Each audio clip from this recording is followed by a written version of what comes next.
Well, for me, um, I remember I was sitting doing lots of oseshin in Japan, and I was my the energy was starting to get moving, and I was so intense, and I was trying so hard, and I'd go to the Roshi every day a couple times, and one time he said, you know, Dota, how feel? How does it feel? And um, and I said, it's like I have this two breaths. It's like I have this normal breath. I'm breathing. And then there's this other breath. Something else is happening. And he said, yeah, focus on that. Let that happen. And and so what I did was I just got really curious about that. And I didn't really know what it was. It wasn't like it's not just a breath, it's not just an inner movement, it's not just a um it's not just the feeling of the room, but there's some internal, maybe not even internal, more subtle um, opening there that's happening. Something's moving, something's happening. And it's sort of like within the stillness, um, there's movement within the stillness there. And I started to just give myself to that. And even though I didn't understand it, um, in the sitting, and then I just noticed, oh, I'm not good at feeling it, but it's there all of the time. It's there all the time in all of my experience. It's there. So um, part of the standing part of what happens with the standing is that much of that happens faster. It happens more. It's sort of it gets the inner momentum going faster and more obviously. And um, and so the ZZ was a way to learn to really let that happen and really get that going. Um, and then the non-directed was a way for me to let go of all of my ideas about how that was happening and let that happen. So I needed both, um, because I could find myself wanting to do Zazen right, wanting to meditate right. And that very wanting to do it right or figure it out was me blocking my experience from happening. So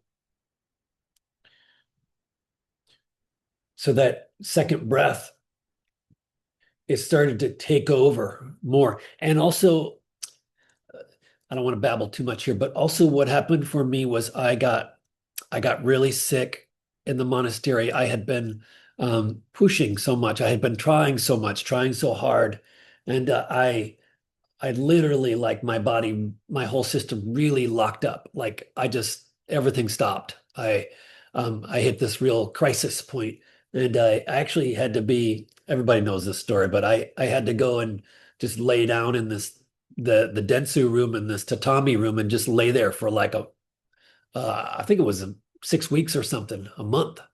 I just was in there in the dark, and I almost lost my eyesight. And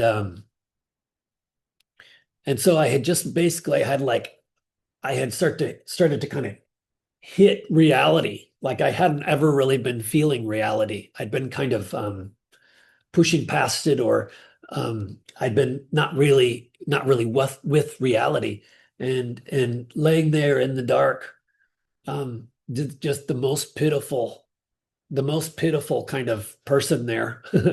you know, not being able to do my training, not being able to go to Sanzen, not being able to do my Tanden work the way I wanted to do it, not being able to sit with the group. Um, and when I was laying there in the dark, with nothing, no hope, I saw that within that there was something still there. And it wasn't there because I was trying really hard or because I was sitting well or because I had figured out something or because I was a good Buddhist or anything like that. It was that something was, it was primordially always there. And that was like a second breath. It was like this presence moving that was always, always, always there. And and I saw like, oh, it's there. And then whatever I do to it to try to understand it or to work with it, I actually block it. So my experience was, how do I learn to be with that without getting in the way of it? And and it was not based on any skill or any again any kind of thing I had built up. And and so what was that? And what's happening there? How could that be possible? And and so I just let that start to develop more and more. And that saved my totally saved my life. That changed my whole life. And I saw my practice took a 180-degree turn from trying so hard to make things happen to seeing, oh, there's something there always. And my job is to let that happen and be with that. And from there, from then on, um, my practice totally changed, and it became really being with life instead of trying to make life change in some way. And that basically turned my practice, my training just exponentially started to change from that. And all the dominoes started to fall from that. But it took this real desperation. Um, and I also want to say that I had developed the ability to of focus, and that's a skill. Learning to focus takes a long time. It takes a while.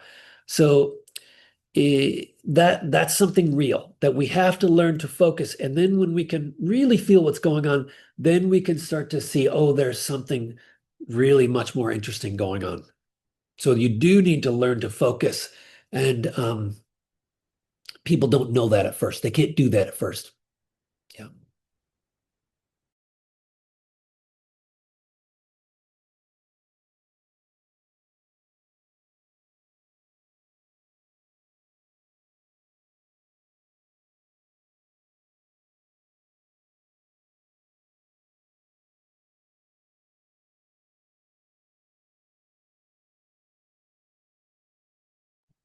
So yeah, that's some stuff, some a little bit on the second breath and what that means to me. It's really not the second, it's the first, right? It's like, it's more like it's this primordial breath.